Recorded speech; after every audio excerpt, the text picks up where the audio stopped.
Good morning and welcome to Today in L.A., Laura, Alabama. I'm Mike Amos talking to you this morning from our studios on South Frontage Street. With me this morning, of course, is Bill Rice Jr. And good morning to you, Bill. Good morning, Mike. Did you have any rough winds last night? I slept through the storm. I did too.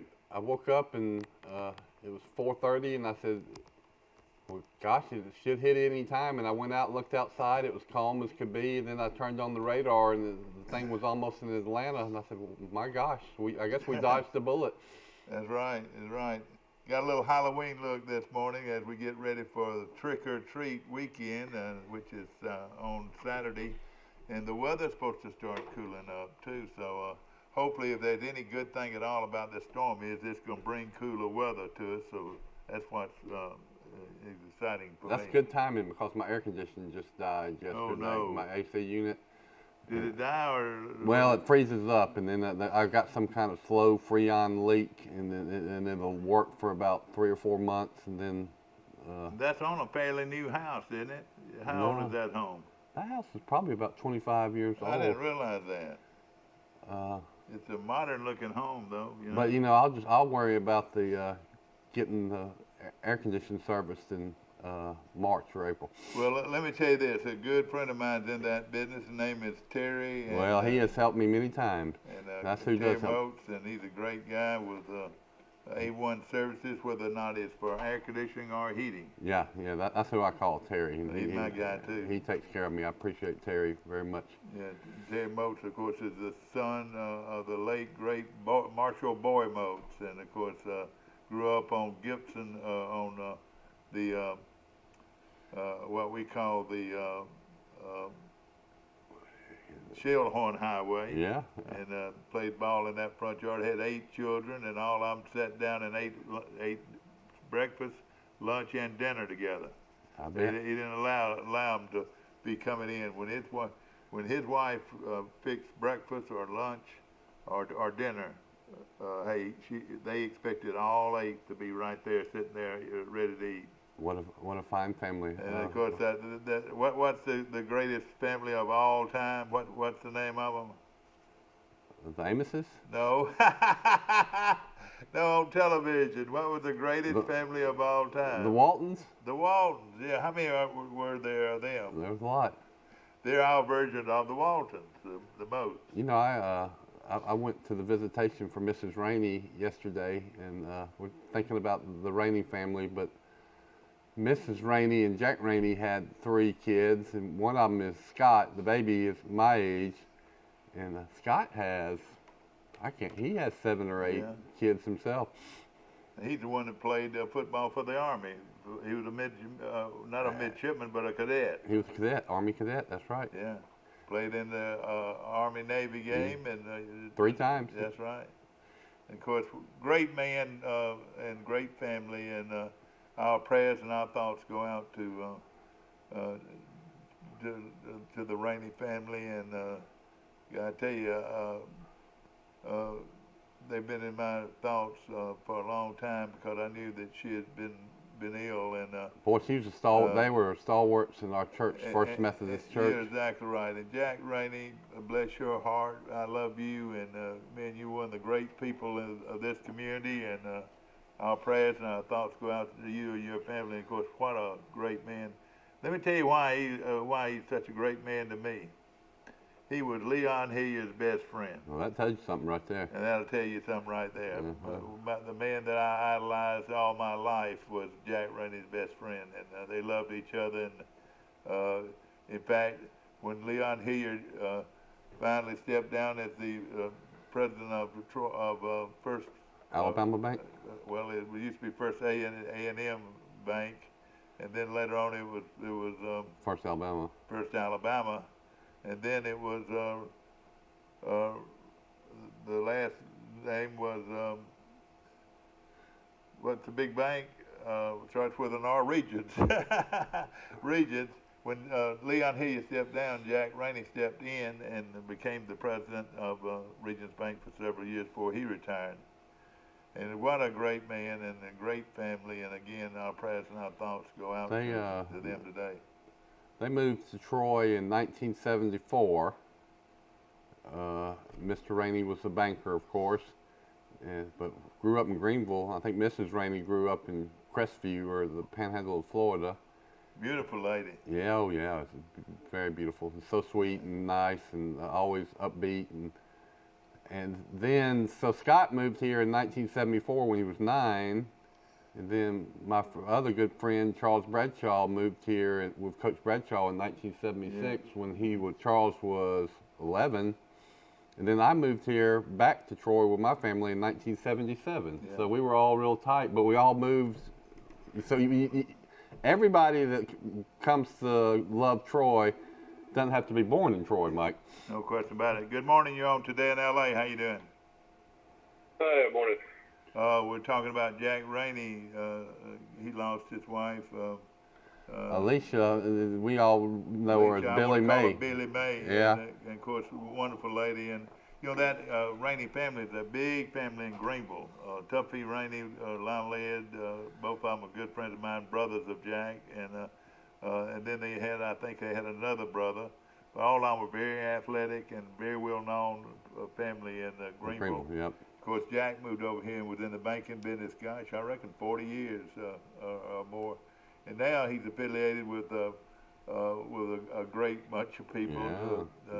Green Hills Funeral Home, and of course with Benny and Chrissy and all those great people. He does a great service to his community, and like you said, he was a pillar in that church, the First Methodist Church in downtown Troy. Yeah, Miss Rainey had been in deteriorating health a little bit since I moved back to Troy. You know, she wasn't as healthy as she was when I'd left Troy. But still, when you went to church, most Sundays, they were there. Mrs. Rainey and Mr. Rainey were at church, and they've done so much for the church, and saw just about everybody from First Methodist Church at the visitation last night. And the service this morning, I think, is at 11 o'clock at First Methodist, and then they're going to have a graveside out at Green Hills. Well, again, our prayers and our thoughts go out to that family. Of course, it's a rainy morning, and I think we survived the storm. At least I haven't seen it down there. It was too dark this morning to tell, but I did walk out in my back, and I didn't see anything down. I could feel the wind, coming in pretty strong last night, but you said you slept through it. I slept through it, Mike. I couldn't believe it. And then, we were told we were going to get some really bad winds, that this was a fast-moving storm, and because it was so fast-moving, it didn't have time to lose its wind power and gust. I watched a little bit of WSFA this morning, and they said they had a wind gust of 61 miles an hour in Montgomery, which is pretty big. And what is it?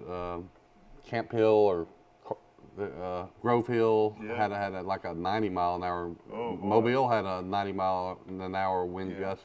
You got Grove Hill in the middle, Jackson to one side, and Thomaston to the other Thomasville. side. Is it Thomasville? Thomasville to the other side, and that's where a lot of the storm hit. And of course, it came in at New Orleans, hit it again.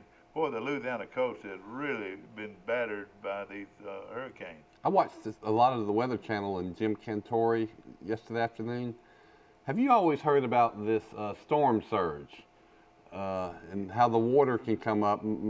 Michael probably knows about it firsthand. Well, I've never seen it illustrated. I've just heard that the water can come up 10 feet, 12 feet, 20 feet, whatever.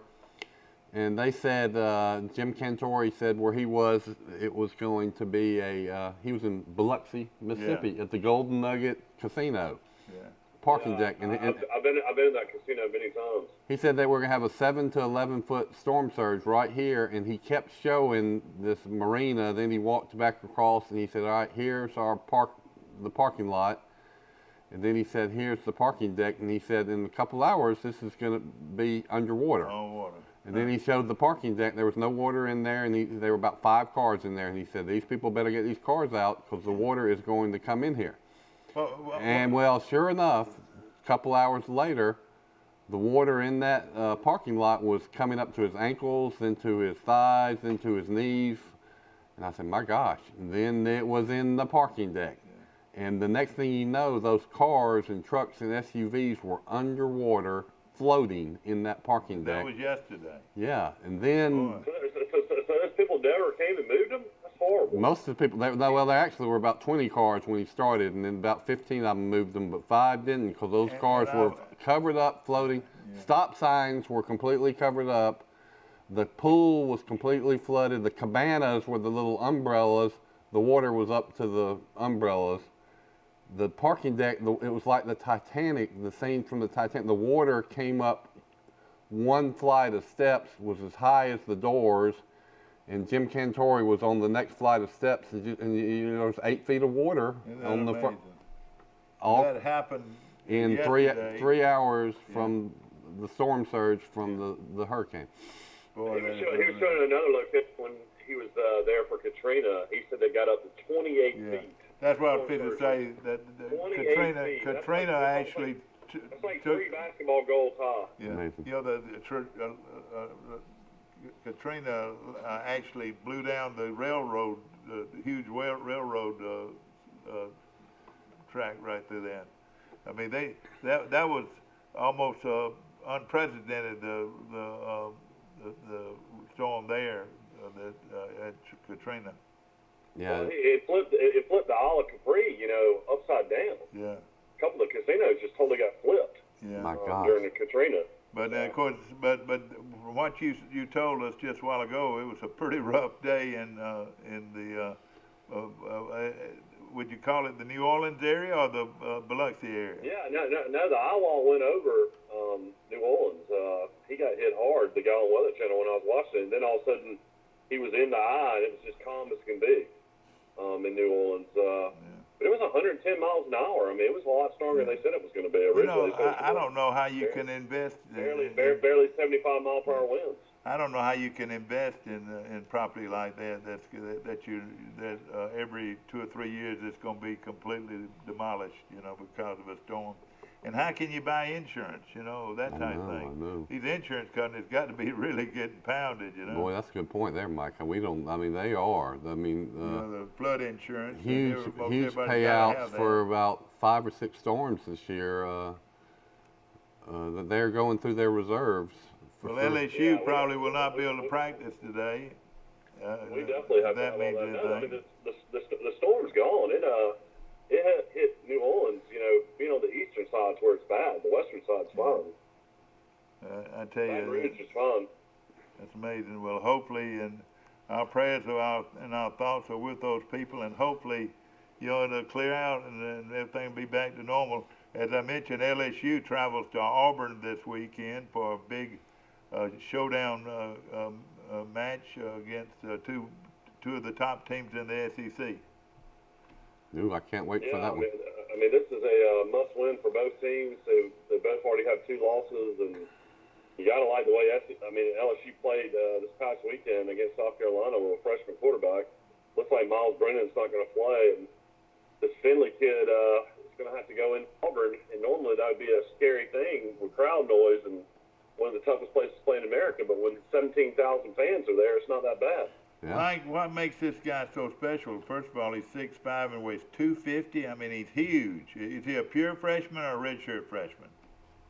I want to say he's a redshirt freshman. I'll have to look and see, but I think he is. I mean, all I know is LSU defensively, though, is still, gives up a lot of points, and I think this is going to be a shootout. Well, of course, Bo, I thought played a lot better this past weekend. I think Bo Nix has gotten worse this season. I don't think he's gotten better.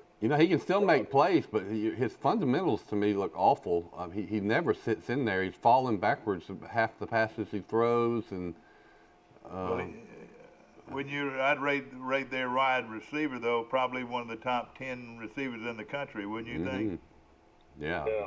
Out of Tuscaloosa, Alabama, Paul Brown High School. How does that happen? Maybe the top 5. He's the one that caught the winning pass last week. He just out of a blue just flips it out there and he goes 40 yards for a touchdown. And then that Bixby is going to be another Electron, or name another James Brooks. Yeah, a lot of people say it looks a lot like Brooks. He's not a big guy, but hey, he runs with authority.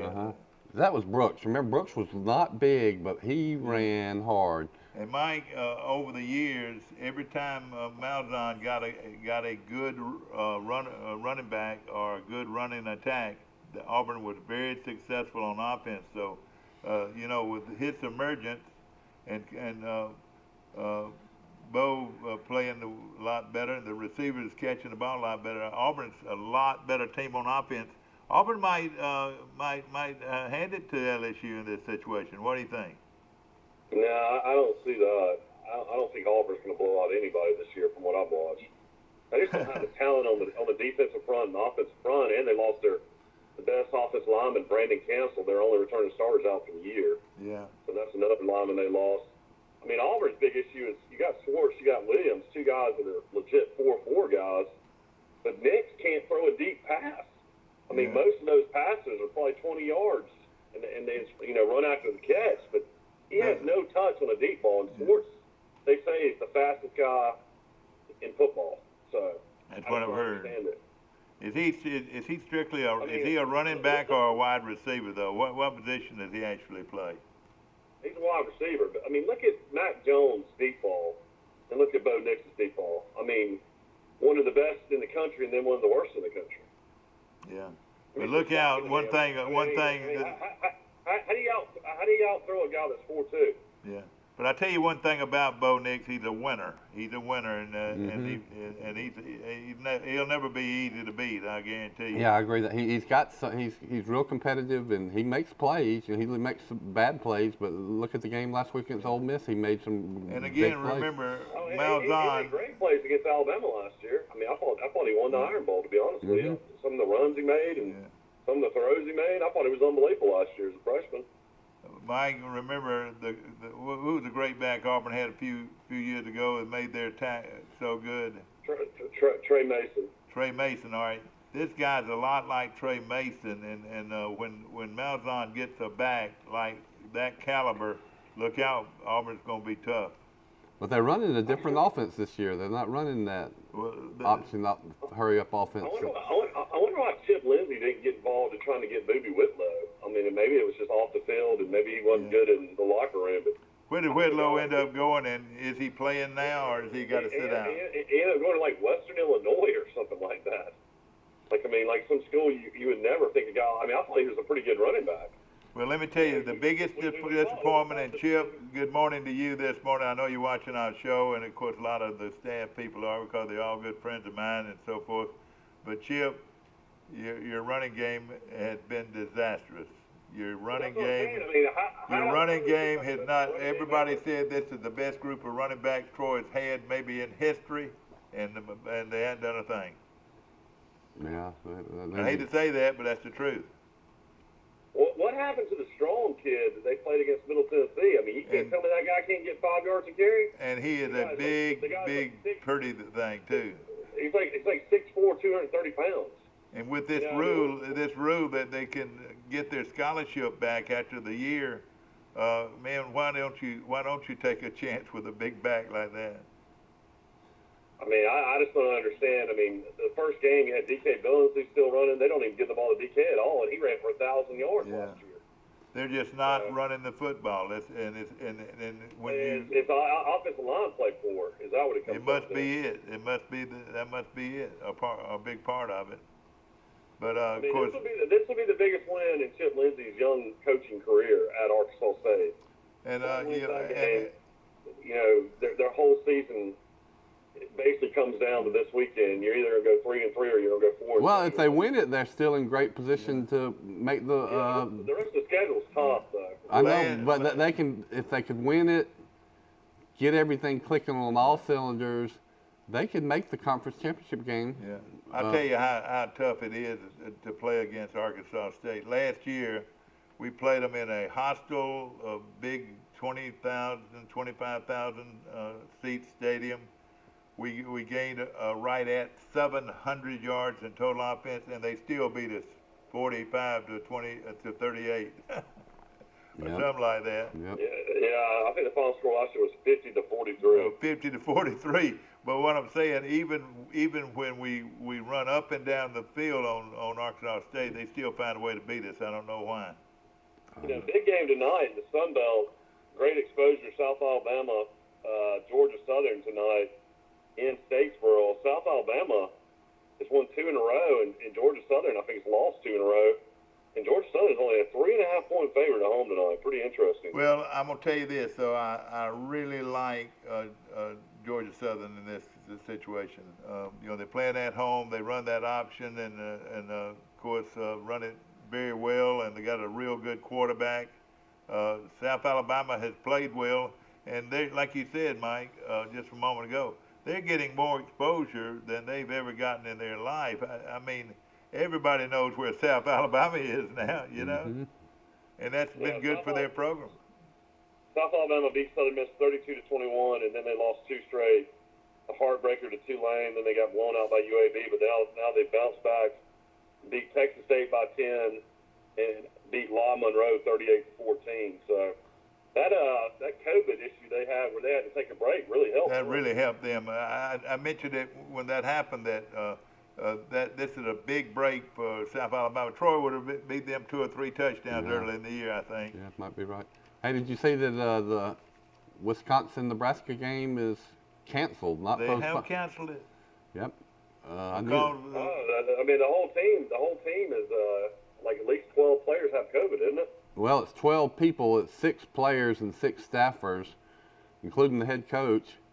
But I knew this was going to happen, and the Big Ten has such stringent COVID protocols that, if you test positive, you got to sit out for at least 21 days, and then they have contract tracing, and if you have more than 5% of your roster that's tested positive, you can't play a game. And let me tell you this. Let me tell you the rest of the story now, and this is where you really got to be careful here. The quarterback, their first string quarterback, their second string quarterback, and their third string quarterback could not play. They were going to have to go with a pure freshman quarterback. Hey, now do you know the rest of the story? Hey, we got the virus. We're not going to be able to play. Well, the Big Ten didn't offer any makeup dates. The way they did their schedule, which was so. That's what the point I'm making is that the odds are this is going to happen to about every team in the Big Ten. They're not going to be able to reschedule these games, so the games are going to be canceled. So instead of playing, what were they going to play? 8 games or 7 games? They might end up playing 6 or 5. I'm being a little facetious here, to say that, but it sure looks sort of funny. But the week before, last week, let me tell you, Wisconsin looked like world beaters. I mean, they looked like big top 10 guys. Well, the quarterback that's played great, that's got COVID, it's like the L.A. Dodger that got COVID. He played great in the World Series. But see, again, what I worry here, and ladies and gentlemen, please understand that I care more about human life than anything else. As far as I'm concerned, if it's human life involved, they ought to put all of it on the back burner and take care of these people. But if they're going to play, in situations like that, each one of these games in the Big Ten, you don't even know what the deal is going to be until they kick off. I mean, they could go all the way to kickoff and say, oh, he's got the COVID, we're going to shut y'all down. The impression I get is that the president said, all right, we'll play, but we're going to make it so dang tough to play and have such great safety protocols that, it's not going to be like everybody else. Well, Baum said yesterday, why in the world, anybody that gets COVID throughout the country, you have 10 days that you're supposed to, quarantine and not be around people, 10 to 14 days. And for some reason, the Big Ten is making their players sit out 21 days. And and I have looked it up. It's 70 to 80% of these guys are asymptomatic. They have no symptoms. So you've got guys that are just healthier than I am right now, sitting around twiddling their thumbs, watching video games in their dorm for 21 days. And, they're not working out. They're not running. If they were in shape, they're not going to be in as good a shape when they come back, right? Of course, the big game is Ohio State and Penn State, and don't you know if you're sitting there like Ohio State is, with almost a cinch. I mean, there's almost going to positive of going to the playoffs or being one of those top 4 teams. And if this keeps up, they're going to end up having to shut down and not even be able to play the rest of the year. What do you think? Who's this? Ohio State. That's what I think it's You know what inevitable. I'm saying? I mean, you know, if this, you know, they've got a probably a 90% chance. Of or it going might to the not be Final Ohio Four. State. It might be two teams that they were supposed to play that have to cancel. Yeah, that's what I'm saying, so yeah. you have Ohio State that is, you know, Alabama is 10-0, Ohio State is 6-0. You know, do you let in a team that only played 6 games, and you know, probably played a bunch of sorry teams in those 6 games? I tell you what, this is not a good sign, and it could shut down all of college football. That's what. No, the SEC's done it right. SEC, ACC, Big Ten's just done it wrong the whole time. Well, I want to make a point. I want to make a point, Michael. No excuse. You wait this long to start your season, and you don't have this in order by now. Well, it's ridiculous on their part. what we really have is a case-epidemic, not an epidemic, because we're basing all this off of positive cases. Well, you look at how many of these kids are sick or have had to go to the hospital. There has not been one COVID athlete that has had to be hospitalized. So they're not that sick. And the case study that people aren't looking at is high school football. In the state of Alabama, you have 400 high schools that play football. They have been playing football, folks, for 10 weeks. Before that, they practiced for 4 weeks before they had their first game. That's 14 weeks of test study, case study. I don't know of one of these high school kids that has been hospitalized or has got really that sick. Now, there's been some positive cases, but my main point is there's no real health risk to these young people. It's because they're young. So when we talk about canceling football, I say, why are you, there's nobody that's really been put in dire, there's nobody in an ICU. Most cases, the worst case is 3 or 4 days of flu-like symptoms, and people are recovering. The people that have tested positive, in 10 days, they're back on the practice field playing, and they're fine. Yeah. Mike, what's the situation with Southern Cal and Oregon? When do they start? UCLA and that bunch. No, they start next week, the 1st of November. So they start the 1st of November. How many games are they going to try to play? 7? They're only playing 7. You know, it makes you wonder, Bill, you know, I wonder if it'll come out later when this is all said and done. How many teams in the SEC and ACC had players that already had the COVID virus before, you know, the season started? And maybe that's the reason they hadn't had so many cases. Boy, that's a great point. I don't know if you can ever get those numbers or not, but I'd be interested in that. You know, Dad, I listened to a radio show down here the other day, and they had Mike Turk on. Oh, did they? You know, talking about Huntington football and what he's been going through as far as, you know, trying to get a season and stuff like that. And, of course, they're talking about, you know, he grew up down there and talking about his parents and stuff like that. It was a really good interview. But after that, they had a high school coach of the week on. And you'll remember this name because he came back and not came back, but scored a late touchdown at quarterback against Georgia one day, and everybody was jumping up and down because Troy covered. But it was Tanner Jones is the head coach at St. Joe High School. Oh yeah. You know, his daddy was a legendary Pi Kappa Phi quarterback. Yeah, you know.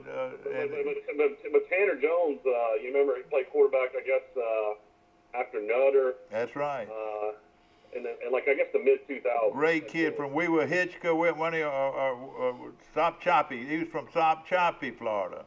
Oh my gosh. Yeah, he was a little guy that had a really good arm. Yeah, oh yeah, But he was from Sop Choppy, Florida, and John David Jones. Everybody that's watching our show have got to remember him. He was a quarterback for the Pi Kappa Phi fraternity, and I think they won about 6 or 7. That's how long he stayed in school. He about 6 or 7 he was a star fraternity champions. Didn't you say one Sim Bird playing the intramural quarterback before? At one time, there were more people watching the fraternity championships than there were their own football team. We got a viewer out there, Mark Knotts, that is a good friend of mine, and my little brother Bobby, so was SAE, and I heard that he was a terror as the SAE quarterback. He was like Doug Flutie out there. Well, I will tell you something else that's unusual. We're talking about flag football. Yeah, we're talking about flag football. Let me tell you another legend, Bo Gaylord. Bo Gaylord played for the Pi Kappa Phi when he was 40 years old. Yeah. You know, the great Bo Gaylord, of course, who grew up as our recreation director, and of course, Daddy owned all the movie theaters, and He was a renowned flag football wide receiver. You know his because in the pie camp, he went ahead and played the intramural ball with him. Wes Gaylord, his son, and then Derek both played football, but they're known as they love baseball. That's their first love, but they were good football players. And Wes is probably 5'7", 150 pounds in high school, but he was a good football player for Trinity. And one of the players he played against and had to tackle. You remember Tommy Agee from Maplesville that played at Auburn that was such a beast? You ought to hear Wes tell stories about Trinity playing him in that school. Well, let me tell you I remember going to those intramural football games. Half the guys were drunk on the sidelines from the night before. Well, let me tell you another legendary. Some of them would come off the field and keep on drinking and smoking cigarettes while they're off the field and then run back onto the field. Now let me give you another guy that played for several years, and he didn't play high school football, but he was an outstanding intramural flag football player. I nicknamed him in the middle of this, but his name was Ira Country Wagoner. Yeah. Y'all remember Ira Wagner? He was an outstanding receiver on the Delta Chi team. I've heard stories about Ira Wagner. Of course, he's a multi-millionaire accountant over in Selma now, and of course, I've been trying to get him to move back. Of course, his mother was the legendary Betty Wagner. But I know he probably had no idea that somebody would be talking about his football ability on our show. But as a flag football player and wide receiver, very few were any better than Ira Country Wagoner. I was. He played for years also with Steve Grice. Steve Grice, with the quarterback, Yeah, Steve was good. Yeah. I played. I was disappointed when I went to Alabama and I didn't get to be the flag football team quarterback of the Sigma News. I thought it's politics and you got to be in the right clique. But they did let me quarterback the B. We actually had a B team, freshman pledge team at the flag football league too, and so I was the quarterback of that one. But you know who my main target was? My main receiver. Threw a lot of touchdowns to him. Paul Bryant Jr.? No, John Longshore. John Longshore, the sports person. He was good. What Longshore quarterback? He was the backup to Mike Turk. Yeah, but he couldn't beat out Bill Rush Jr. You played ahead of Longshore. He was my receiver. He was pretty good. He was a good receiver. Oh, he's a good athlete. He got in the super athlete, but he's real competitive and scrappy and. Very good golfer too. Yeah, no, he would blow me away. Let me tell you this: you can talk about all of them at Troy, and let me tell you this, and especially at Alabama and Auburn and everything too. It was such a big deal. They recruited these players out of high school. They said, let's pledge this guy right here. He's a good receiver. Let's pledge this guy right. Isn't that right? Probably. It was a big thing at Troy. It was let's don't let the Delta Chi get that guy. You go ahead and recruit him, tell him he can play wide receiver for us. I remember on our intramural program, When I was, I did play in one varsity game for the A-team Sigma News. We played a charity match against the Tuscaloosa Police, of all people, in the football stadium of Central High School, and it was it was almost a semi-real football game, 11-on-11 offense, defense, and we beat the Tuscaloosa Police. Well, I'll tell you this, and I was not exaggerating. There were more people at these intramural games than there were because I was playing for Troy at that time. And of course, it's a lot of fun. John David Jones was that quarterback, and everybody always said, well, why don't we get him to play for our real football team? When you stopped playing at Troy, did you play intramurals after that? I played. I sure did. I played a little bit. And let me tell you this: you don't think it wasn't tough. If you didn't have a black eye or a busted nose or a busted lip or a few teeth out, you weren't playing against a team that cared. We're talking about forearms. I bet. You ever been hit solid with a forearm like that? Hey, that can crush you. I've seen people just almost ruin playing flag football. My brother Rush got into a fight with it was the Sigma News versus the SAEs, which, boy, that was a grudge match. And and Rush got into it with some SAE that was a hothead and kept messing with him. And I wasn't there, but boy, I've heard the story. I mean, it said Rush laid him out right there on that field. I remember all those Alabama games, Dad, when I was a kid. We'd look up there, and all these guys in suits and ties would be up there just brawling away. Oh yeah, black eyes. You're right. You're right. And at the game, the fraternities used to get in fights at every Alabama game you'd go to back in the day. And the winner of every the winner or the loser had to buy the keg and everything for the other bunch. So it's on a Thursday night. Usually it was a Thursday night, and these guys if the Pie Caps beat the Delakites, they'd party all night long. And the Delakites, doggone, they were treated like a yard dog. You get on out of here. You didn't win the game. The brothers would tell that to the pledges. Say, get on out of here. Hey, we don't even want to see you. And the sororities play and have leagues. I've heard that the story. The first time I heard of Mac Jones being in the press was a couple years ago. They said that Mac Jones, who was probably the third string quarterback, redshirt freshman, he was the coach of some sorority flag tag team. Yeah. I don't know if you found this to be interesting, but that's the way it was. And they played their games right next to Sartain Hall in that parking lot right there. That's where they played the games, and it was hard as a rock. It was. That field was hard as a rock. Let me tell you this. There were a lot of people that played college football. Some of them played regular college football with a coach and assistant coaches and so forth. But there was thousands of kids played intramural ball every year. My friend Charles Bradshaw played 1 year at Florida and almost played. He was he was undersized, but he was super quick and fast. Yeah. And then he transfers to Alabama and goes in the Greek life and plays for the Sigma News. And he played defense on the flag tag football team, but I still don't think half of those people in the Sigma News knew that they were playing with a guy that played SEC football. and of course, it always came down to Delta Chi and Pi Kappa Phi, and Danny Lee was a big wide receiver for the Delta Chi's. He was a very good athlete, and I tell you, it was really the emotion that around that game or those championship games.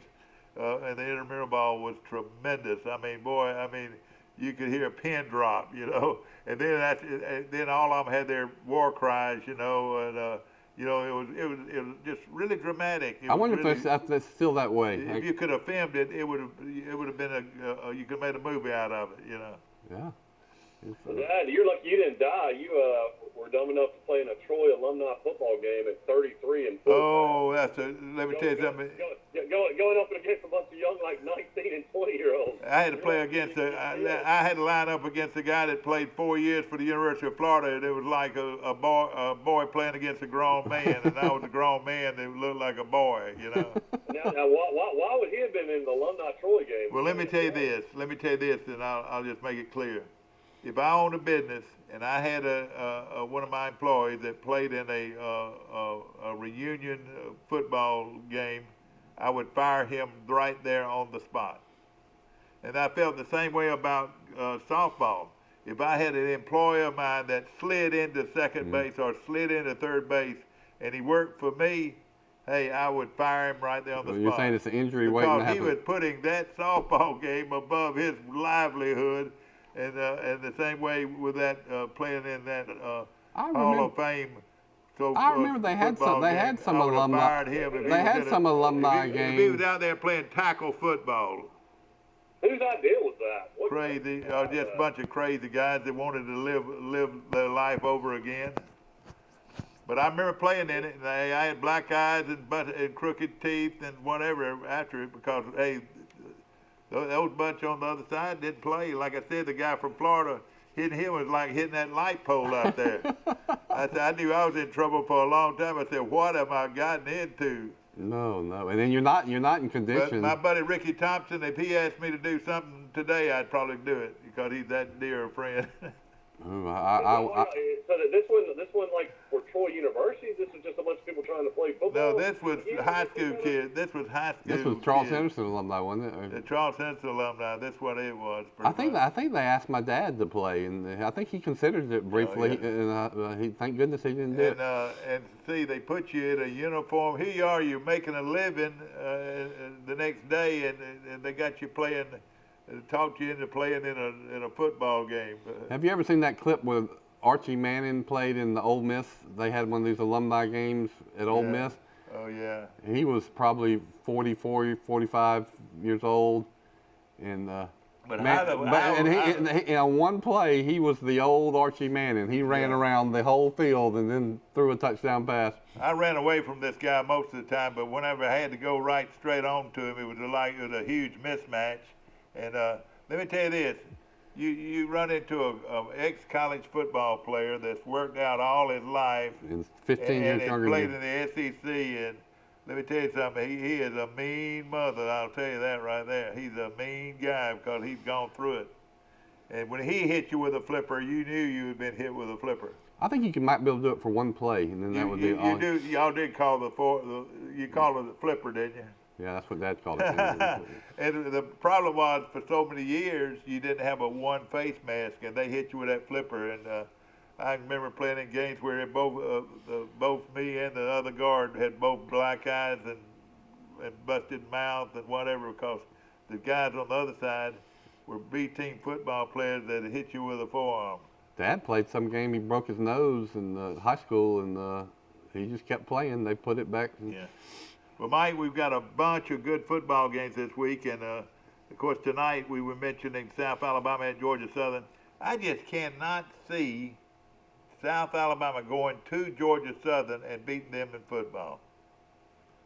I can. Yeah, I can't see it either, but I mean, it's been a weird season. I was looking at Georgia Southern's games. They had a lot of COVID issues. They were missing 30 players against Campbell, and they came back and won 27-26. Then the game that makes me think they're pretty good, they went to Lafayette and led the whole game, and the Lafayette kicked a 55-yard field goal to beat them at Lafayette. Then they turned around at La Monroe, and everybody blows out La Monroe. They barely won 35-30. Then they played UMass. We thought UMass wasn't playing a football season. They canceled against Troy. So they played UMass and beat them 41-0, and then they played Coastal at Coastal last week. And Coastal had their second-string quarterback and still beat Georgia Southern 28-14. Yeah. So Georgia Southern's 3-2, South Alabama's 3-2. But like you said, this is a good Georgia Southern team. If you asked me who I thought the best programs right there, and I don't know if I can put South Alabama there yet, but to me, Louisiana Lafayette, Coastal Carolina, of course, Appalachian State, and then you'd have to throw in Georgia Southern. Georgia State. And you got to throw in Georgia State. This is by far, if Louisiana Monroe, and on a given day, Louisiana Monroe beat you at home, you got to be careful playing them. But everybody else has got a solid program. South Alabama's getting better. You think of everybody else. I mean, the really bad teams are just Texas State and La Monroe. Yeah, Texas State. Troy's got to raise their game because everybody is raising their game in the Sun Belt. But, let me tell you something. Everybody says that those guys out in Las Vegas know exactly what they're doing. But like Mike keeps harping on this the whole time, and it makes plenty sense.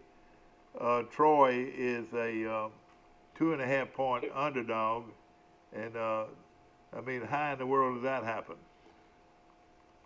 Well, I mean, Arkansas State's been blown out so many times. They started off at being 2.5 point underdog, and now they're still at 2.5. So, like you said, Las Vegas must know something about this rivalry. How many points did Georgia State score against Troy? 36. Well, I think with the defense is going. I mean, the best Troy can hope on defense is probably to give up 36 points. So Arkansas State, don't you think, is going to score at least 36 points? Let me tell you this. They said that Troy last year was one of the worst defenses in the country. They gave up 38 a game, and that the defense has gotten better this year, and they give up 27 a game. So I guess that went up. Georgia State scored 36. I know this. They were practicing like you wouldn't believe yesterday and the day before. And then on Sunday, listen, they were practicing Sunday. I mean, let me tell you something. Chip Lindsey is a hard-nosed coach, and he's doing everything he can. But I just cannot see them going to Arkansas State and winning this game. If he beats Arkansas State at Arkansas State this weekend, it will be one of the biggest wins in Troy history. It would help. It would. I mean, because of history, but I mean, it'll get them to 4-2. Well, Troy's got to stay relevant in the Sun Belt and keep some momentum and not have back-to-back bad seasons. So Mike, it's a huge game. You mentioned yesterday, what is it? Also a big game out west tonight, which I'm excited about. Fresno State hosts Colorado State. Colorado State's a 1.5-point favorite. Oh, I know you're really concerned about that. It's been, but again, this will be a huge win to me for Chip Lindsey if he could go to Arkansas State and beat them. They've got two of the top quarterbacks. In fact, both their quarterbacks will be drafted next year, don't you think? At Arkansas State? Yeah, in the pros. Don't you think both of them will be? Well, the Alabama transfer is only a sophomore. Sophomore, yeah. Okay, got so two more Hatcher's only a sophomore, so they both can come back and play again, can't they? Yeah, okay, here's Arkansas State's schedule. They started with Memphis, and Memphis is really good. They got beat at Memphis 37-24. Then they had the huge upset of the season. They beat Kansas State, who's only lost one game, to Arkansas State. They came back and won 35-31. Then they played at Coastal, and they got beat 52-23. Then they went home and played Central Arkansas, who's a good 1AA program, won 50-27. Then they beat Georgia State at home 59-52. And then they went on the road, played Appalachian State, got beat 45-17. So that means in their games this year, they've given up 37, 31, 52, 27, 52, and 45. So it's going to be a shootout. When you say a real shootout, and they got to block. Troy's got to block that big nose guard. They've got a real good nose guard. Hopefully he's not going to be able to play. over under 71.5. 71.5. Take the over. In fact, I bet that's the tops in the whole country this time. Let's see. Is Gunner, any chance Gunner can play? They haven't ruled him out yet. They have not ruled him out yet. I mean, you'd wear some kind of protective device to protect your ribs. Did you know that game is the highest over-under in the whole country this weekend? It's 72. Well, I think y'all are right. We need to go back and try to get some running game going to help the quarterbacks. And Mike, there's a game out here that really surprised me.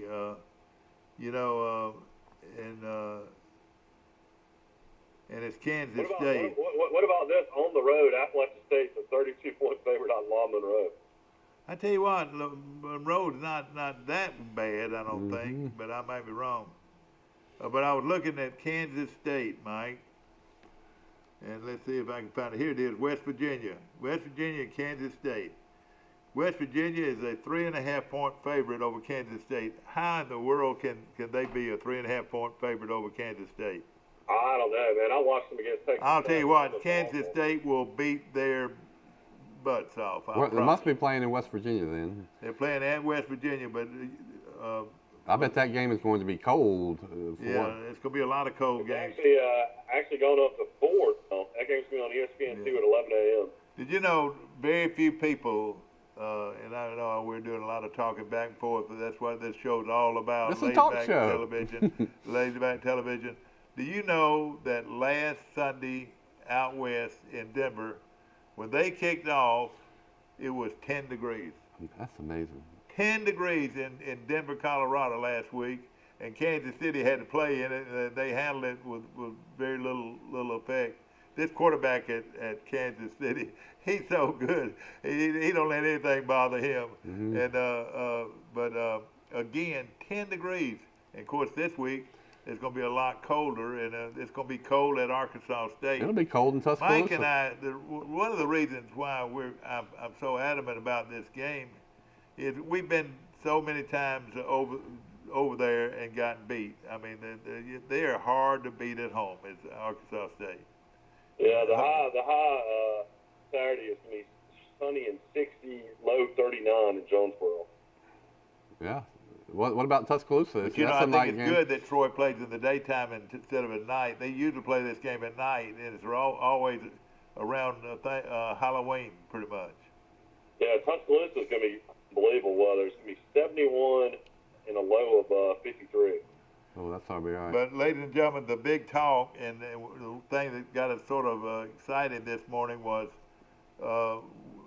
Wisconsin actually shutting their game down, and that is really. Why didn't Nebraska get the win for a forfeit? I mean, it's really on the team that had the players with the COVID, in my opinion. I'm gonna tell you what. They just say it's a cancellation. I know it, and I tell you yeah, what. that's right. It's not a win or a loss for either one of them. And for them not to be able to, like you said, for nobody, to make up a game here, really lays. If they keep testing every day, and the tests are going up, man, I don't know if it's a function of testing so many people or if it's a seasonal thing that the tests are just go. But there are going to be positive cases everywhere. Ladies and gentlemen, may I have your attention, please? Yesterday around noon, after eating lunch, I said, you know what? I need to get checked out. I had a phone call from a friend of mine, and he was telling me about some stuff and everything. So I called and called the hospital, and they set up me an appointment. I went over there at 1:30, drove through there at 1:30, backed my car against the curb, and these two ladies with all kinds of garment on, protective garment on, walked out to my truck and stuck a thing in my nose on both nostrils. Didn't hurt at all. It was just a piece of cake. Didn't hurt at all. And at 5:30, I got a phone call, and I said, "Oh gosh, this has got to be it." They told me they'd probably call me around between 5 and 6. So when that phone rang, I said, "Oh gosh, here we go." And the sweet little voice on the other side says, "Mr. Amos, I just want you to know we received your test results and you were negative." And I sat there for a second. I said, "How easy can that be?" I got in my car and drove off. And then by 5:30, they were giving me the results. And that's from the Troy Hospital. That's a big change over the last couple months. They can do it rapid test. What was your concern to get tested? Well, just a few people that I knew that had been in contact with you. Had some contact. Well, I mean, being around all those people at homecoming and all that. And, But hey, big news here. Fox Sunday, 12 Central. It's going to be Tua time, so we'll all be able to watch Tua's first game against the Rams. Oh, you know, I'm interested to see how many people. I bet they do some kind of rating on this. How many people watch? Well, they put it on the national game. It sounds like so. There's lots of interest in Tua. And then we've got a lot of personal interest in it because one of our good friends and long time, for long ago was Chan Gailey. Chan Gailey, of course, is the offensive coordinator and quarterback coach. Coordinator and quarterback coach. Don't you think he's a perfect mentor for Tua? Yeah. Oh yeah. I used to stay at his house all the time, and I'd be in there. He'd come in there and tell Tate not to go to bed all the time. He'd be getting in late from coaching, but he was such a nice guy. Let me tell you a story about a nice coach. Somebody posted this on Facebook. Everybody knows Bill Battle. That was played with my dad. Coached at Tennessee at a very young age. Did very well. Then was ultra successful in business, and then became the athletic director at Alabama. Well, somebody posted some Sigma News, old Sigma News from the mid-'70s, posted a picture of 4 guys. When this fraternity, we used to go on road trips to some other college, and the actives would give you a list of all these crazy things you had to do. Half of them were probably illegal. And but one of their list was you had to get a picture with Bill Battle while you were in Knoxville. Real handsome guy too, handsome guy. Well, this was the time when they were getting ready to fire Bill Battle. He was did good. He did good, but he never could beat Alabama. Couldn't beat Auburn. He had trouble with Alabama and Auburn. So but they went over to found his house, and there's a picture of these 4 Sigma News on the front doorstep with Bill Battle with their arm around each other. He said, the guy that made this post said Bill Battle talked to all of them, said it was a pleasure to see him, couldn't have been nicer, greater sport, took this picture. And I think a couple of days later that they fired him, but I thought that was a story about, and then looking at the picture, it looked like Bill Battle was probably 35 years old then. And that was the first time I've ever heard of somebody sending a moving van to a coach's house and parking it in front of the house, because he couldn't beat Alabama Auburn. Let me tell you 2 things about him, and two things about this being fired at at Tennessee made him a rich man, and I'll tell you how in just a second. But he had one great player on his team when he was the head coach at Tennessee, and he was a guy from Alabama who everybody wanted and everything. Condredge Holloway. All right, it was a little quarterback named Condredge Holloway. What number did he wear? 10? No. 1? No. 12? He No. wore 9, didn't he? No. Bob, all of y'all lose. He wore 7. Yeah. He wore 7. And he was a great quarterback at Tennessee. If he was playing today, he would put up 500 yards every game. Yeah, Jitterbug, you're right. You couldn't hit him and everything. Mind you, a lot of Mike Turk. He would have been a great option quarterback. But let me tell you something. Bear Bryant, of course, took care of all his players, and a lot of his players, and Bill Battle had to be one of his favorites, and he hated it that Bill Battle, career was shortened because of some of the things that that he had a lot to do with by beating Tennessee all the time. Coach Battle's winning percentage was like 70%. Yeah. People used to wonder who was getting credit or getting to make money on T-shirts and hats and all this royalties, licensing, and all that. licensing. And one thing, then it got so bad that Bear Bryant, I think, was the instigator of all of this. Was he hired Bill Battle? That we need to hire somebody to look after all of this, because somebody's making money, and we got to make it legal, and they got to make it fair and competitive and all that. Well, all of this led to him hiring, like you said, Bill Battle to run that. First to handle his marketing, Coach Bryant's marketing, but then the University of Alabama's. That's right, and then he saw where there was a need for it nationwide, where every college would have to go through what would you call it? Collegiate sports license. Yeah, licensing. They would have to be licensed. They would have to pay a certain amount of money to this licensing company or whatever. So the university gets a cut. Every hat, T-shirt, coffee mug, the university gets a cut. And that's what today, I mean, if you see an official Alabama hat, that's on those are licensed products. That's right. This product right here with Albee is a licensed product. You have to have. So probably, I have looked into it. Probably 4 or 5% of the sale of that Albee right there went to Auburn University. And can I tell you now, it's gotten so big. Troy's has the same situation with their logo and so forth. You can only use their logo on hats and everything. But what I was going to say this, and this is the rest of the story. It made Bill Battle rich, very rich, and he had an office in Atlanta. And he let me bring it close to home. A young man that ended up marrying into Bill Battle's household was from Luverne, Alabama. Really? And he runs it now. He's the head man from Luverne, Alabama, and that was John Harrison's son. Wow. John Harrison from Luverne, former Mayor Luverne, former president of First National Bank of Luverne, or First Citizen Bank of Luverne. Yeah, he sold. Battle sold.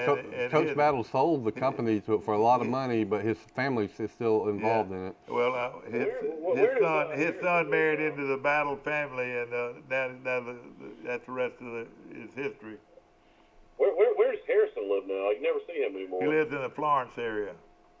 If I can say that, that's really not anybody's business, He used to go to every Troy basketball game. He was a huge Mason. He's a great member of the Troy. He still is on the. I saw a billboard that they're selling basketball season tickets for as low as $50. A great deal. John Harrison has meant a lot to Troy's athletic program and been a great trustee for many years. And John Harrison's a great Troy guy, and we appreciate him so much.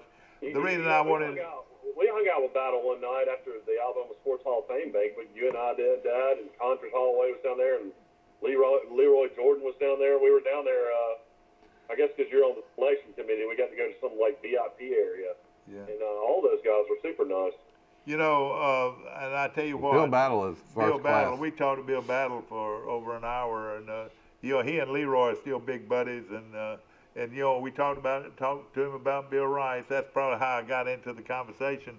Was a good friend of mine and you played together, and that was Bill Rice. And he was the other end. Bill Battle was one end, and the other end was Bill Rice. Yeah, they practiced together every day. So they were Bill Battle was the class behind Dad. So. And I remember as a little boy listening to the bowl game on the radio, and I was listening to it, and John Vorney said, "Complete to Bill Rice. Rice is at the 50. Rice is at the 40. Rice is at the 30. Bill Rice is at the 20. Bill Rice is at the 10, and it's going to be pulled down from behind by James Street at the Texas 6-yard line, and snapback touchdown. The kick's far enough, high enough, far enough. It is good. No, the rest and with timeout on the field, Alabama 3, Texas 3. The rest of the story is that Dad was tackled in the Bluebonnet Bowl at like the 5-yard line after a long run. But I was a little kid listening to that at home. And then Alabama couldn't put it in. They went for it. They could not. They thought they scored, but they did not. Yeah. And so that game ended in a 3-3 tie. So if Dad could have just got 5 more yards, Alabama would have beat Texas. But he's been a hero too. But Alabama, Coach Bryant had never beaten Texas. I don't think Alabama beat Texas until the Rose Bowl. That's right. So they had one tie, and that was the tie. Did you hear that word, James Street? He was the quarterback and safety. They played both ways back then. He was the quarterback. Oh, was that who ran that? I've seen the clip of. I finally saw a clip of that play. James Street. You know, he had an angle on Dad, and of course, a little safety would be. But your dad could run it. Bobby Skelton was the quarterback for Alabama, and he was a longtime friend of mine, and he loved your daddy and loved your mama. Well, let's talk about Bill. Every time old Bobby would get around Rice, though, he'd always throw it up and he said, "Rice, if you had been faster, we would have won the game." Yep. But he loved it. That was a big moment. And let me tell you this, to hear John Forney say, Bill's from Troy, the youngster from Troy has been lifted up off the ground by Coach Paul Bryant across the way. You know, that was 2 teams that had good years. I think Alabama finished in the top 10 that year, Texas too. The next year, Alabama went undefeated, won the national championship. But I think Texas only lost 1 game that next year, and I think the year after that, they won the national championship. So those were 2 good teams playing in that. And Dad once told me, he said, I only remember playing in 2 really physical football games in college where he was just tough. And one of them was that Bluebonnet Bowl against Texas, and another one was a game against Tennessee. Okay, that's amazing. Now let me ask you this. Why don't we take a break? No, before we do, I want to ask this question right here and see how much y'all know about the University of Alabama football and Paul Bryant. Paul Bryant there were 2 coaches, football coaches, that became Coach Paul Bryant's best friends. And they coached at 2 major universities. Well, Coach Bryant had so many friends. Florida was one of his best friends, wasn't he? No, I wouldn't think so. I'm sure they were friends, but you were talking about. Oh yeah, he became best friends with John McKay at USC. Yeah, that's right. John McKay was one of them, USC. Bud Wilkinson. Bud Wilkinson, I'm sure they were friends. The Texas coach, the Royal. Wilkinson was a great coach, and Darrell Royal, the Texas coach, were best friends. Yeah, he was. I was at the game when Joe Namath was stopped on the 1-foot line by Tommy Novus, the linebacker from Texas, and Texas won the game. Alabama won the national championship that year because they gave it earlier than the bowl. They had the vote on it before the bowl games, and I can hear it today and see it today. We were sitting there in the stands, and when Texas stopped them, they started playing "The Eyes of Texas All Upon You." And they all, just thousands of them, had their hands up and walked out of the stadium after beating Alabama, something like 24-21 or something like that. Who was the center on that quarterback sneak? Tommy Novus, the Alabama center? Yeah. Galen McCullough. That's right, from Enterprise, Alabama. The great surgeon. The plastic surgeon of renown in Birmingham. Yeah, and then, you know what? Next year, there was another Enterprise guy that became the starting center for the University of Alabama. Do y'all know who that was? His name was Jimmy Carroll. Okay. Jimmy Carroll from Enterprise, Alabama. For 2 years in a row, Enterprise boys were centers on Alabama's football team. I see Joe Namath all the time. He's doing some commercial that they run on the Feinbaum yeah, show. You see that all the time. For some kind of Social Security or Medicare supplement deal. And I tell you, he looked so good. You know who? And of course, my good friend Sim Bird is fighting for his life in Montgomery, and hopefully he'll be well soon. But have y'all ever seen the resemblance between Sim Bird and Joe Namath? No. And at this age, they look so much alike. It's pitiful. And Sim, I don't think Sim. Oh yeah. Joe Namath looks anything. Yeah. Well, as far as the way they carry themselves and all that, you know. And Joe Namath is. Well, Joe Namath was Sim Bird's hero, Mike. Joe Namath was. Have you ever watched any of those old NFL films, which are great? Yeah. It was a different game back then. They didn't have all these rules protecting the quarterback. Yeah. And then Namath had those bad knees, so he couldn't scramble. He took some of the most vicious shots in his career. It's amazing that he can function today. If you can see. How about a tea and coffee break? All right, if you want to do that, we'll be right back. Michael must have a reason. He needs to take a tea and coffee break. Let's rock! It's Rocktober at Premier. Rock out in a new Ram with rock bottom prices. Save up to $17,777 on new Ram Crew Cab. New Jeep Renegade start at $17,988. Shop us now. Nobody beats a Premier deal. Nobody. Our history is woven with the stories of those we serve. At Max, we've been a good community partner for 65 years. Max is dedicated to providing dependable financial services and to supporting our communities. We volunteer our time and share our resources. As a credit union, we've returned millions of dollars back to our members, local nonprofits, and small businesses. Max is honored to be a part of your story. We look forward to serving you for years to come.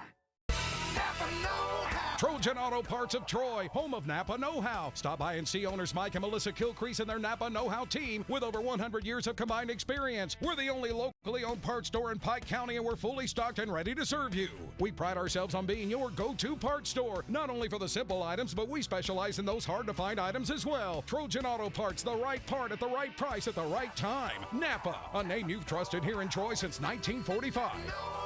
Napa Know-How. Hello, folks. This is Greg Anthony, sales manager, bringing you the biggest sales event that we have had all year long. How about a beautiful 2020 Jeep Renegade with discounts over $10,000? Or how about this? Beautiful Ram 1500s with discounts over $17,000. 0% financing for up to 84 months, all in one location. Hurry to Premier Chrysler Dodge Jeep Ram or shop us at PremierTroy.com. Nobody beats a Premier deal. Nobody. Back to Today in L.A., brought to you by Premier Dodge, Chrysler, Jeep, and Ram trucks on the bypass in Troy, where they're dealing like you won't find anybody in the car business. And right now, they're overwhelmed with brand new cars and trucks at rock bottom prices. Remember, nobody beats a Premier deal, and I'm talking about nobody. That's my little granddaughter, Mary. Is that Millie? Millie, how you doing, Millie? Good morning. How you doing, honey? That's one of my sweet little grandchildren that will be with me tonight in Troy, Alabama. Looking forward to her. And then the other little grandchild is Mary Prater. And she's a big sister. And she's there she is with their daddy. Hey, Mary Prater, how you doing, honey? Good morning. How you doing? Yeah, only because I run this show, I can see my grandchildren. Look at that. That's Mary Prater Amos. My little granddaughter, 4 years old. And is it 4 or 5, Mike? And of course, Mike Amos is awfully proud, as we all are, of our grandchildren. I need to fix my son up with Michael's daughters. 5 years old, I'm sorry. What now? I've got a 4-year-old son. I said I need to fix him up with Michael's daughters. they need to let him they're both mature a gonna be little. Beautiful girls. This is your life. Yes, that's right. Mary Prater, you're right. Mike, you got these girls ready to go? Yeah, they're getting ready to go to school right now. Now, Mary Prater is 5 and Millie is 3. Is that right? No, Mary Prater's 4 and Millie's 3. Oh gosh, I don't even know how old my grandchildren are. We went back to back. They're only 14 months apart. Okay, I got you. And they're precious, and we're so proud of them. You know, it's kind of crazy. They're 14 months apart, but they're going to be 2 years in school. Really? Because Mary Prater's the youngest in her class, and Millie's one of the oldest in her class. Mary Prater's birthday's August 19th, and then Millie's is October 20th. Let's get something done with a War Eagle. The Auburn Tigers getting ready for the Bengal Tigers of LSU. Yes, it's Auburn and LSU, the defending national champion, at Jordan-Hare Stadium in Auburn, Alabama. It is a 2 o'clock kickoff, is that right? Yeah. 2 o'clock kickoff on ESPN, is that right? No. 2:30 CBS. Oh, it's the big game. It's the big game. It's Auburn and LSU on prime time CBS, and I've always said if you can be on. They decided Auburn doesn't have to play every game at 11 a.m. Yeah, that's right. Auburn, you're right. They've been always having to play at 11 a.m. This time, you're going to enjoy watching them on CBS, and of course, at the same time, Troy a half hour before kicks off against Arkansas State. What's our best 11 o'clock game to get us to the Auburn game, Michael? Have you looked at the? I don't know. I'll have to look and see. You know, Rice, I was thinking earlier. This is interesting in Alabama football history. You know, you had Hurts win the second round, Tua win the first round, and now Mac Jones is looking like a guy that could go first, second round. The way he's playing, I mean, will this go down as like in history as 3 of the the best quarterbacks in Alabama history, all together at the same time at the university? Gosh, that's a good point, Michael. Yes, without a doubt. But for the reasons you just said. I'm just trying to think. You know, Saban never really had great quarterbacks. They're all kind of game managers. Yeah. None of them were drafted high. So you got 2 on 1. Jalen went in the second. Mac Jones, I think, would go one or two probably. Yeah. I mean, I can't think of another time they've had quarterbacks. And Mike, go back 10 years. Go back 10 years and tell us where those guys are now. Well, I mean, see if you can do it. I mean, you had McElroy that played in the pros 3 seasons. You have, McCarron that's still a backup. Who's he with now? Who's McCarron with? Houston. He played Houston Texans. Okay. But you had Jake Coker. Coker never made it in the pros. And was a very effective college quarterback. Blake Smith. Blake played one. Sam's never made it in the pros. But they were good college quarterbacks. Yeah, I'm just trying to think of any other quarterbacks that Saban's had. But, I mean, back in the day, Alabama had Namath and Stabler, and they had Todd, but they weren't all, there at the same time. Mm-hmm. They had Steve Sloan before Stabler. Steve Sloan was a great quarterback. Was Stabler and Namath ever on campus at the same time? Yeah, they were. Yeah, they overlapped for a year or two. I think you had Namath, and then you had Stabler. Sloan. Sloan, bailed out Namath a couple of times, and then, like you said, the great Kenny Stabler. I'll tell you, I can do Alabama from you had Bobby Skelton, your buddy, then you had Pat Trammell, then you had Joe Namath, you had Steve Sloan, you had Kenny Stabler, you had Scott Hunter, you had probably Terry Davis, Jeff Rutledge's older brother. What was his name? Rooster. Mark. Rooster. That was his nickname. Mark Rutledge. I don't know. There was another Rutledge boy. Then you get to people like Ken Coley and. How about the great one out of Tarrant? O'Rear. You remember the great O'Rear? Jack O'Rear played. Jack O'Rear was a good one. Yeah, that's a good one. But then Richard Todd. Then you get up to the Jeff Rutledge that played with Tony Nathan. Yeah. And then after that, it gets kind of fuzzy. Yeah, but Stedman Shuley. They also. And then Don Jacobs, that coached here in Troy. They had a couple of guys. One of them out of South Carolina that was real good, quarterback. What was his name? I wonder if we could do that for Auburn. You could probably do it for Troy University. I don't know. I might could, but I don't know. But that is real good, Rice, that you knew that. I was. You had Walter Lewis never played in the. Oh, I forgot Walter Lewis. You're right. Yeah, Walter Lewis was. Danny, I want to say Mike Sheila maybe played. I don't know. Was he a backup quarterback in the pros? Maybe not. Yeah, he played 1 year. I tell you a guy you see every Saturday that's probably the best official in the SEC is David Smith. Yeah, he was good. You're right. He's official. You're right. David Smith was a good quarterback. He was a walk-on. Yeah. Then you had Billy Ray. Yeah, Bill Ray is the South Carolina guy. No, he's out of Atlanta. Was a great quarterback. Well, he was highly touted. He got beat out. Now I'm gonna throw out a name, and they're fixing to fall out of their seats. Neb Hayden. You remember Neb Hayden? He was a good quarterback. And another guy, y'all. Growing up, Hollingsworth was really good. And Hollingsworth led his team to be an undefeated season until he played Auburn. That's right. Hollingsworth did. That's right. Out of a little town of Hamilton, Alabama. You know, when he finally came in, it makes you wonder, why did it take so long for him to become the starting quarterback? Because he was so much better than the guy that he played. And I'll tell you somebody else y'all missed out on. They call him the Winchester Rifle. Y'all know? No, he said Terry Davis. He did say, no, this is not Terry Davis, Mike. The Winchester Rifle. Robert Fraley. Robert Fraley. Because he was the one that was killed in the plane crash.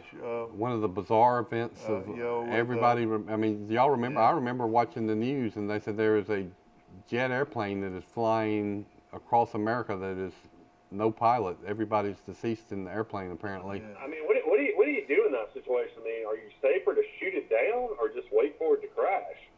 That's what people were. Really dangerous. And another guy that you forgot was Joe Kelly. Joe Kelly, he played around the same time Namath was playing, and Stabler, he was the backup to Stabler, Joe Kelly. And there was actually a lot of quarterbacks, and then Coach Bryant played a lot of quarterbacks. That was, he would play 2 or 3 quarterbacks, more than that, really. Now let me throw out this name right here. They played quarterback at Alabama. Didn't play much because he had to play behind all those guys. He was a legendary player out of Memphis. His name was Benny Repetto. You ever heard of that name? Yeah. All right, around the same time around Namath and all those are some of the guys that just, couldn't break through. And then there's also a guy from Texas that played a backup to Namath at one time. Can you tell me who that guy was? Mal Moore was a backup to Namath. Mal Moore was a backup. Never played it down hardly. Of course, he came out of the smallest high school in the state of Alabama. Can you guess? Dozier. Yeah. All right, this guy was a cowboy. He was from Texas. What was his name? There was a Mal Moore story. Well, go ahead and tell us. I don't know who it is. Okay, I'm trying to figure. I know. I read Mal Moore's book. He was writing the book when he passed away, and he hadn't really finished it. But so what you read is not really what he wanted. But there's a story in there that I never knew about Mal Moore. When he was at Alabama, I think he was in high school, or it was after he'd gone to Alabama. Back then, they'd come home for the summer and work. And he was working for a utility company and digging ditches of some sort in his job, and the ground collapsed on him and another man. The guy he was working with, his coworker, died, and it took hours for people to dig Mal Moore out of that collapsed ground. And wow. Mal Moore nearly died. How old was he when probably 20, 20. So he was already at Alabama. So he was almost buried alive. Yep, that's right. Your daddy told me, of course, your daddy and Mal Moore were good friends, and Mal Moore had a car. He had an automobile, Mal Moore did. He must have been rich, I don't know. But he used to bring your daddy to as far as Luverne, and your daddy had to hitchhike the rest of the way. But Mal would go on down to Dozier, and I don't know, I reckon they picked him up and to go back to school in Luverne. Did he ever tell you that? I think so. Yeah, they were. Hitchhiking was a big deal back then. Heck, everybody hitchhiked. If your kid went out there and hitchhiked today, boy, he'd be scolded, wouldn't he? You hear these people sometimes talk about college and say, "Oh, everybody gets paid," which is bunk. because no, everybody does not get paid. And I asked Dad that several times. I said, did anybody get paid? He said, no. He said, furthermore, you would know because you know these kids. And he said they were all dirt poor. None of them had cars. Well, one guy was rich, and his name was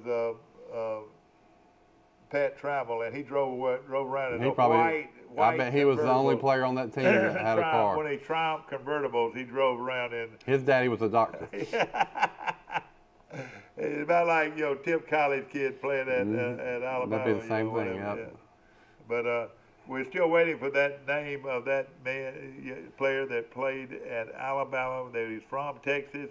He was the backup at one time to Joe Namath. If you can name that guy right now by calling in to our show, 670-0052, I'll buy you a cup of coffee this morning. And there's somebody out there that knows, and I know who I'm talking about. Hogan? No. No, but he's from Texas. He was a backup quarterback to Joe Namath, and he wasn't a household word by any means, but he played at Alabama. I've told y'all the story about how Joe Namath ended up at Alabama, haven't I? There was a Troy connection. You remember what it was? No. Well, Joe Namath was going to Maryland, and he couldn't. Right, his SAT scores were a little short. They had higher academic standards, so he was not going to get in Maryland. And the Maryland coaches said, well, we're not going to get Joe Namath. We don't want anybody else in our conference to get Joe Namath either.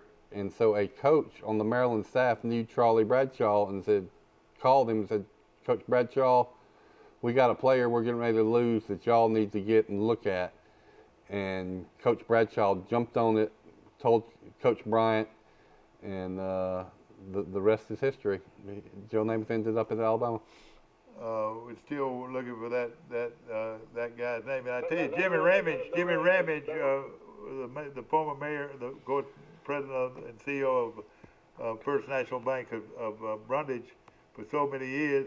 He worked as an assistant at Alabama as a manager, type manager back when this guy played, and Ramage knew all those guys. You know who does that now? Is not a manager, but my friend Jim Outlaw from Brundage.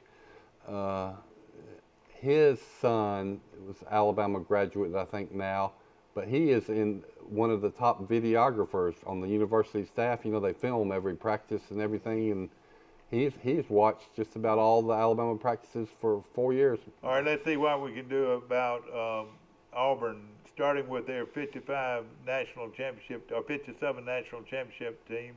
Who is the quarterback on that team? I have no clue.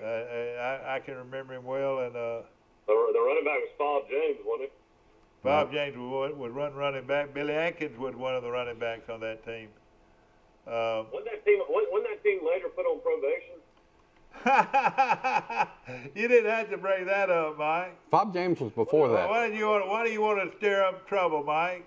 I was just saying. I think that was the case. Shame on you, son. No, they were already on probation when that season started. So they got there was one polling service that didn't claim them national champion, and the other did. The center and captain of that team was a young man from Troy, Alabama. Can you name that young man's name? Mrs. Cox's brother.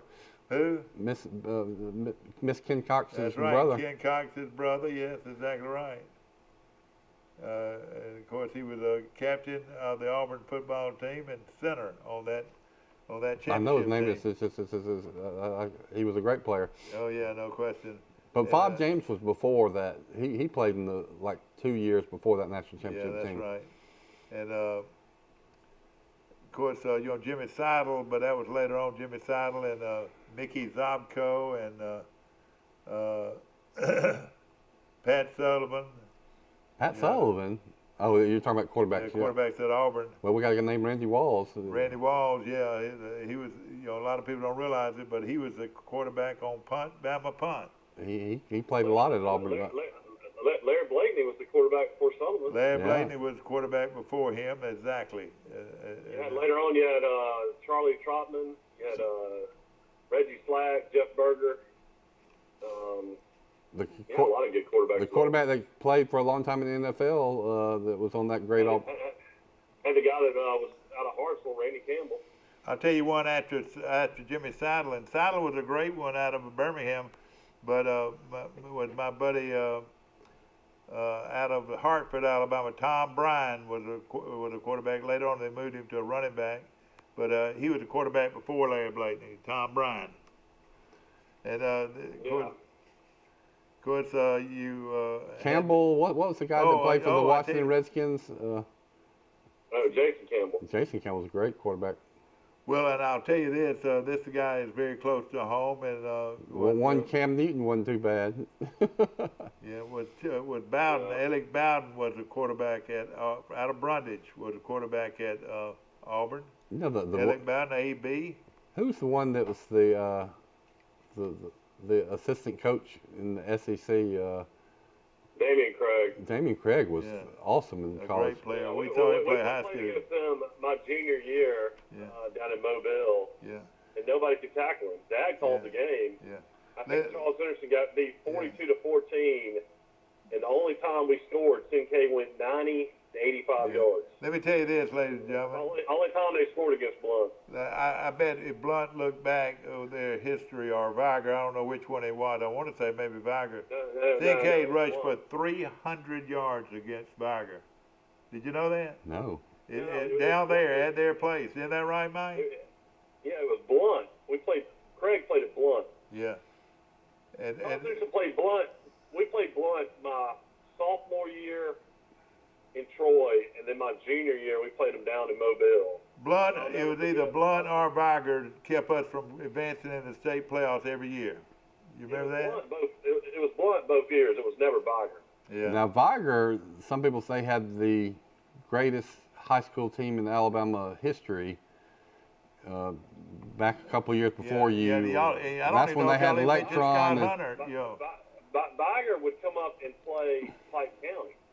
Yes. That's how good Pike County was back in the day. Nobody would play Pike County. And I remember one time Pike County hung with Viger and lost by about a touchdown. And on a controversial play, I covered that game. Yeah. But Viger, their quarterback was the quarterback that came to Troy, Kelvin Simmons. Kelvin Simmons. No, he played at Murphy. No, he played at Viger. No, I'll have to tell you you're wrong. I'll bet you $1. All right, I would love it. I love it because he played at Murphy High School. Kelvin Simmons played at Viger. All right, I'll tell you who played at Viger was Scott Hunter and all that. But let me tell you this: Kelvin Simmons played at Murphy High School in Mobile. We'll find out.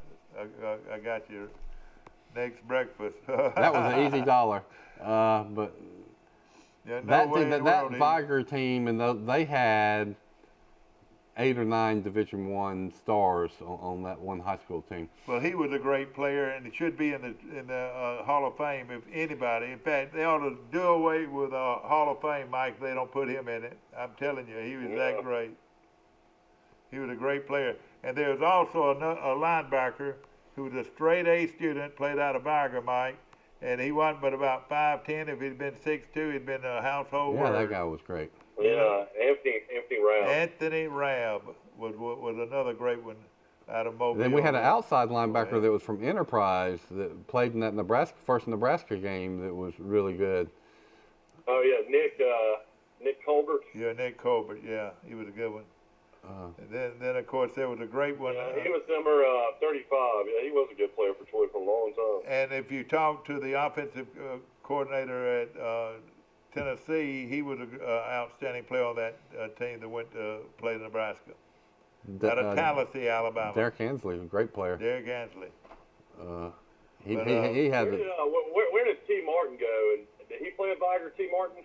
What school did he play at? The Tennessee quarterback. He played one of those Mobile area schools. I don't think it was Viger. I want to say T. Martin played for. I want to say he played for Murphy. You know, he won. I think it is. What now? Sherman Williams. Sherman Williams went to Blunt. Oh boy, was he a great player! I saw him almost beat Auburn by himself one time. Do you remember that? Was that the little running back? Oh, we're out of time. Him and Barker came back and beat Mississippi State that time. Remember they were down 2 or 3 touchdowns. We were in Starkville. Oh yeah, boy, that was a great game. There was a great receiver in that game, and he played for Mississippi State. You remember that guy? For years, yeah, Eric Moles. Eric Moles, boy, how good Mobile was he? just produced all kind of standout football players. A lot of people think that Jackie Sherrill did a live college show after those games, and he was like he was dead in that college show. Because Alabama came back, it was a great win. Oh yeah, sure was. But I never seen a coach do a live college show after a game. And I called my good friend Jim Tompkins, and I put my whole family on the first row. 50-yard line, first row. Couldn't see anything. We were on the first row. The worst seat in college football is the first row of the 50-yard line because the players, you got all the players standing in front of you. I've never seen. But that was a great game. Steve's telling us we got to go. Mike, it just tore up the entire campus. You remember after that ball game, you would have thought that somebody had bombed the place and killed all the people. It was the most heartbreaking loss, I think, maybe in Mississippi State history. I don't know. I know we got to go, but I remember Alabama coming back in 2009, and we're walking down that upper deck, and Auburn fans just on the ground crying as we walked down the upper deck. It was very sad. You're exactly right. Football should not be that important. Remember, ladies and gentlemen, the sun will shine the next day. Believe you me. Hope you've enjoyed our show.